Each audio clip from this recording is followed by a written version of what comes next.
బహుజన చైతన్య వేదిక ఆధ్వర్యంలో ఈ యొక్క కార్యక్రమాన్ని ఏర్పాటు చేసినటువంటి శివరామ కృష్ణ గారికి, అదేవిధంగా ఈ యొక్క కార్యక్రమానికి ముఖ్య అతిథిగా వచ్చేసినటువంటి హిందూపుర పార్లమెంట్ సభ్యులు పెద్దలు గౌరవనీయులు బీకే పార్సాద్ గారికి, అదేవిధంగా వేదిక మీద ఆశించినటువంటి పెద్దలందరికీ, మరీ ముఖ్యంగా ఇక్కడికి ఇచ్చేసినటువంటి పాత్రికేయ మిత్రులకి, మరీ ముఖ్యంగా నా జాతి రక్తబంధువులందరికీ ఉత్తమ నమస్కారం తెలియజేస్తున్నాను. డాక్టర్ బిఆర్ అంబేద్కర్ గురించి, బాబాసాహెబ్ అంబేద్కర్ గురించి ఎంత చెప్పినా ఎంత విన్నా ఏం చేసినా తక్కువ కాదని చెప్పేసి అనేక సందర్భాల్లో మాట్లాడినా విన్నాం. ఎందుకంటే ఆయన జీవితం మొత్తం త్యాగంతో కూడుకున్నదని చెప్పి ఇదే సందర్భంగా గుర్తు చేస్తా ఉన్నాయి. మరీ ముఖ్యంగా డాక్టర్ బాబాసాహెబ్ అంబేద్కర్ గారు భారత రాజ్యాంగం రాస్తూ నేను అనేక హక్కులు పొందుకొచ్చాను, అనేక రకాలుగా మీకు మేలు జరుగుతుంది, లేదు ఇంకో రకంగా ఏమైనా అన్యాయం జరుగుతుందంటే భారత రాజ్యాంగం రాసేటప్పుడు నేను రాసినటువంటి యొక్క భారత రాజ్యాంగం ఏ ఒక్క వర్గానికి కానీ, ఏ ఒక్క మతానికి కానీ, ఏ ఒక్క కులానికి కానీ అన్యాయం జరిగిందంటే చింపి తగలబెట్టని చెప్పిన గొప్ప మహోన్నత వ్యక్తి డాక్టర్ బాబాసాహెబ్ అంబేద్కర్. మరీ ముఖ్యంగా ఇక్కడ ఉన్నటువంటి బీసీ పార్లమెంట్ సభ్యులు ఈ రోజు ఈ వేదిక మీద ఇక్కడికి ఇచ్చేసి మనతో సమానంగా ఉన్నారంటే కేవలం డాక్టర్ బాబాసాహెబ్ అంబేద్కర్ గుర్తు చేస్తాను. మరీ ముఖ్యంగా మనకి రాజుల కడుపున రాజులు పుడతారు లేదో నాకు తెలియదు, కానీ ఓటనే విధంగా మిమ్మల్ని రాజు చేస్తానని చెప్పిన గొప్ప మహోన్నత వ్యక్తి డాక్టర్ బాబాసాహెబ్ అంబేద్కర్. ఈ విధంగా ఎంతో అవమానాలు, ఎంతో ఇబ్బందులు, రకరకాల సమస్యలు, రకరకాల ఇబ్బందులు కూడా ఎదుర్కొని భారత రాజ్యాంగాన్ని పూర్తి చేస్తే అనేక మంది ఇబ్బంది పెట్టాలని చూస్తే నా కుటుంబం ఏమైనా పర్లేదు, నేనేమైనా పర్లేదు, నా జాతి మొత్తం, నా కులం మొత్తం, నా దేశం మొత్తం బాగుండాలని చెప్పిన గొప్ప మహోన్నత వ్యక్తి డాక్టర్ బాబాసాహెబ్ అంబేద్కర్. ఇదే విధంగా మనము చాలా సందర్భాలు మాట్లాడుకుంటాం. మేము మార్నింగ్ నుంచి అనంతపురం నుంచి ఇక్కడ విచ్చేసిన క్రమంలో గ్రామాన పల్లెన ఈరోజు డాక్టర్ బాబాసాహెబ్ అంబేద్కర్ పండుగ చేస్తున్నారంటే జన్మదినాన్ని ఉగాది కంటే ముందు వచ్చినటువంటి మా యొక్క జన్మదినాన్ని, అంబేద్కర్ జన్మదినాన్ని వాడలా ఇంత ఘనంగా నిర్వహిస్తున్నటువంటి నా జాతి రక్తబంధం జరిగి మరొకసారి ధన్యవాదాలు తెలియజేస్తా ఉన్నాను. మరీ ముఖ్యంగా సోదరులారా, ఎక్కడైనా సరే మన చామల రాజగోపాల్ గారి గతంలో చూసాం.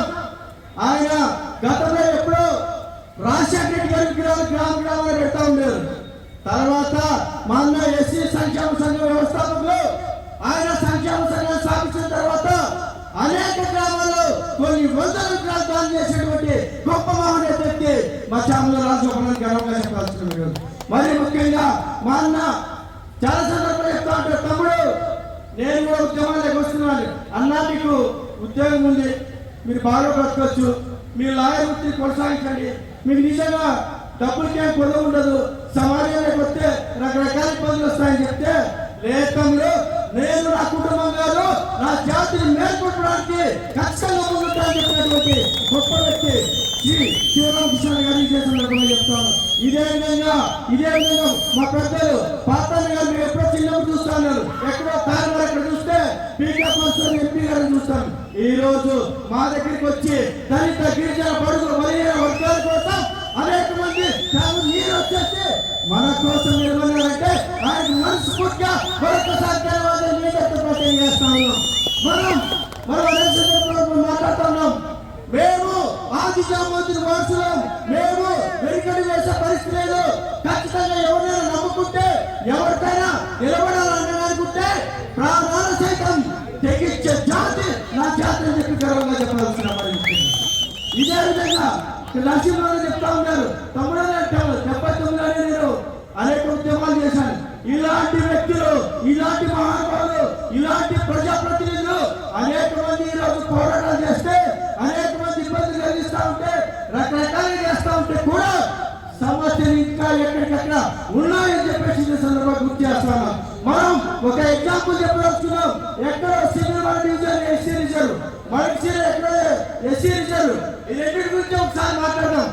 దాదాపు సింగూరులో 120 గ్రామాలు ఉంటే ఇప్పటికి కూడా కనీసం మెజార్టీ గ్రామాల్లో దళిత గిరిజనులు అడుగుపెట్టే పరిస్థితి లేదంటే ఇంకా ఎక్కడుందో ఒకసారి గుర్తు చేస్తామని మనం పెద్దలు చెప్పినట్టు చాలా మారాలి, మార్చుకోవాలి. వీటన్నిటిని చదివే వేదిక, చదివే ధైర్యంగా చదువుంటే ఎందాకైనా ముందుకు వెళ్ళే పరిస్థితి ఉంటుంది. కాబట్టి చదువుంటే తహసీల్దార్ కావచ్చు, కలెక్టర్ కావచ్చు, ఆ తర్వాత నీ ముందు అందరూ నిలబడతారు, నీ ముందే చేతులు కట్టుకుంటారంటే కేవలం మనం చెప్పిన ఒకే ఒక గొప్ప మాట డాక్టర్ బాబాసాహెబ్ అంబేద్కర్ గారు చదువులే ధ్యేయం, చదువులే పరిష్కారం. వీటన్నిటికీ తొలగించాలనుకుంటే, అసమానత తొలగించాలనుకుంటే, సమాజంలో గుర్తింపు రావాలనుకుంటే, సమాజంలో మంచి జరగాలనుకుంటే ఒకే ఒక్క వేదిక, ఒకే ఒక్క మార్గం కేవలం చదువు అని చెప్పారు.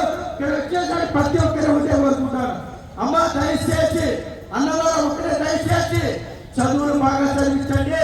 ఎన్ని కష్టాలు సరే చదువు ద్వారానే మన గుర్తింపు, అదేవిధంగా ప్రజాదరణ, లేకపోతే సమాజంలో గౌరవం దక్కుతాయి. వీటన్నిటినీ మీరు సాధించాలనుకుంటే పిల్లలు చదువులు బాగా చదివించాలని చెప్పేసి కోరుకుంటూ, అదేవిధంగా మా శివరామకృష్ణ గారి గురించి ఎంత చెప్పినా తక్కువే.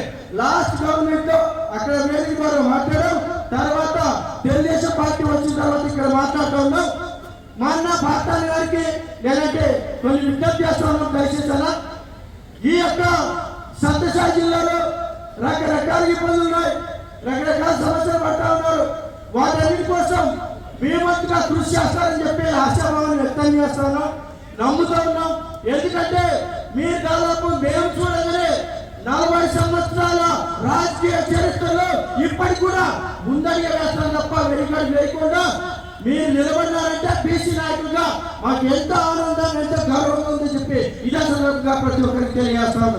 మీరంతా కూడా దయచేసి మీరంతా కూడా పాత్రలు కానీ ఏ విధంగా అయితే ఈరోజు మనందరి కోసం నిలబడాలంటే కేవలం మన ఎస్సీ, బీసీ మైనార్టీ వర్గానికి చెందిన వ్యక్తులు కాబట్టి ఈ రోజు మన కోసం నిలబడారు. అదే ఒక వర్గం అయితే వచ్చే పరిస్థితి లేదని చెప్పి ఇదే సందర్భంగా తెలియజేస్తూ, అదేవిధంగా చాలా మంది ఇంకా మాట్లాడే ఉన్నారు. దయచేసి లేట్ అయిపోయింది కాబట్టి ఇంకా మాట్లాడవచ్చుకోలేదు. ఏదేమైనా సరే మరొకసారి ఈ అవకాశం వచ్చి కల్పించిన ప్రతి ఒక్కరికి జై భీమ్.